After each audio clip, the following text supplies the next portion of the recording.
বন্ধুরা, আপনাদের মনে আছে যে আমাদের রাজ্যের শিক্ষামন্ত্রী মাননীয় ব্রাত্য বসু ও পর্ষদের সভাপতি মাননীয় গৌতম পালবাবু 2022-এর টেট পাস প্রার্থীদের ইন্টারভিউয়ের নোটিফিকেশন আসতে দেরি কেন হচ্ছে এর কারণ ব্যাখ্যা দিতে গিয়ে বলেছিলেন যে ওবিসি মামলা একটি প্রধান বাধা হয়ে দাঁড়িয়েছে।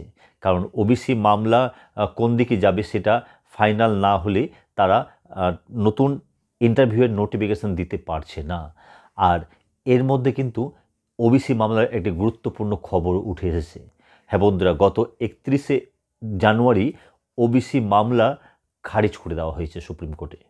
আর এর ফলে এবার 2022-এর টেট পাস প্রার্থীসহ বাকিদের ইন্টারভিউয়ের নোটিফিকেশান আসাটা কতটা গতি পেল সম্পূর্ণটাই আজকের এই ভিডিওতে তুলে ধরবো। তাই ভিডিওটিকে শেষ পর্যন্ত দেখার অনুরোধ রইল এবং আপনাদের যে বিভিন্ন এডুকেশনাল গ্রুপ রয়েছে সেখানে শেয়ার করে দেওয়ার অনুরোধ রইল। তাহলে আর কথা না বাড়িয়ে সরাসরি চলে আসবো আজকের মূল প্রসঙ্গে। প্রথমে বলে নিই যে কোন ওবিসি মামলাটি খারিজ হলো।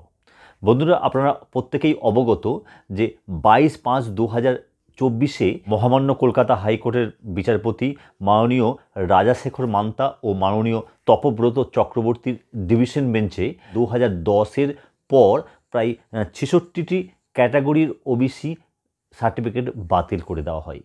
যদিও এই মামলাটিকে চ্যালেঞ্জ করে সুপ্রিম কোর্টে যাওয়া হয়েছিল, তবে অবনী কুমার ঘোষের করা মামলা 2025-এর 6 জানুয়ারি এসএলপি দাখিল করা হয়।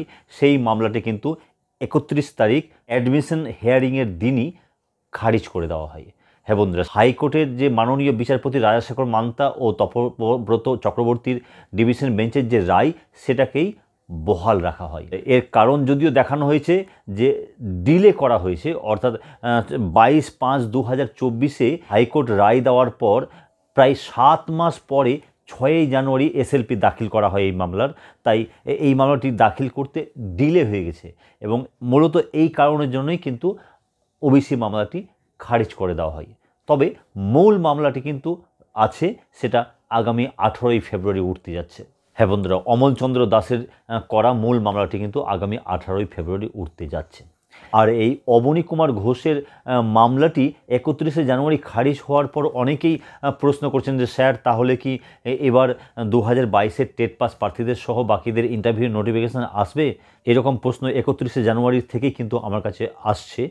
তাই আমি একটু ওই জাজমেন্ট কপিটা দেখার অপেক্ষায় ছিলাম, সেই জাজমেন্ট কপিতে কী লেখা রয়েছে তারপরে কিন্তু আজকে এই ভিডিওতে তৈরি করছি। দেখুন বন্ধুরা, জাজমেন্ট কপিতে যা লেখা আছে সেটা তো আমি দেখেছি। সেখানে যেটা মূল দেখানো হয়েছে যে মেনলি ডিলে করার জন্যই কিন্তু এই মামলাটি খারিজ করা হয়েছে।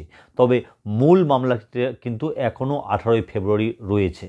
তাই মূল মামলা যতক্ষণ না একটি ফাইনাল হিয়ারিং আসছে ততক্ষণ আমাদের পর্ষদ গৌতম পালবাবুর কথা মতো যে নতুন নিয়োগে একটু সময় লাগবে সেটা কিন্তু বহাল রয়েছে। হ্যাঁ বন্ধুরা, যদিও নতুন নিয়োগ যদি পর্ষদ চাই বা সরকার চাই যে কোনো সময় করতে পারবে, কারণ কোনো রকম স্টে অর্ডার বা কোনো রকম বাধা বিপত্তি নেই, কিন্তু তাদের বক্তব্য হলো যে নতুন নিয়োগে যে সমস্ত ওবিসিদের বাতিল করা হয়েছে 22শে মে 2024-এ তাদের সুযোগ দেওয়া হবে কি হবে না সেটা সুপ্রিম কোর্টের ফাইনাল হিয়ারিংয়ের পরেই কিন্তু সুপ্রিম কোর্টের ফাইনাল জাজমেন্টের পরেই কিন্তু জানা যাবে। তাই তারা একটু অপেক্ষা করে নিচ্ছে সুপ্রিম কোর্টের ওবিসির মূল মামলার ফাইনাল জাজমেন্ট পর্যন্ত। এখন প্রশ্ন হলো যে তাহলে এই ওবিসির মূল মামলার ফাইনাল জাজমেন্ট কবে আসবে? দেখুন বন্ধুরা, কোর্টের কথা তো কেউ নিশ্চিতভাবে বলতে পারে না, সেটা একটি আইনি ব্যাপার। তবে পরবর্তী হিয়ারিং যে 18ই ফেব্রুয়ারি আছে, সেই হিয়ারিংয়ে 31 তারিখের জাজমেন্টের একটি প্রভাব যে পড়বে সেটা আমার মনে হয়। যাই হোক, দেখা যাক কী হয়। আপনাদের সঙ্গে আমিও অপেক্ষায় রয়েছি যে কবে এই মামলাটি একটি শেষ পরিণতি ঘটে এবং নতুন নিয়োগগুলো শুরু হয়। এই সম্পর্কে ফার্দার আরও কোনো খবর পেলে অবশ্যই আমি চেষ্টা করব আমাদের এই চ্যানেলে তুলে ধরার। ততক্ষণের জন্য সকলে ভালো থাকুন ও সুস্থ থাকুন। ধন্যবাদ।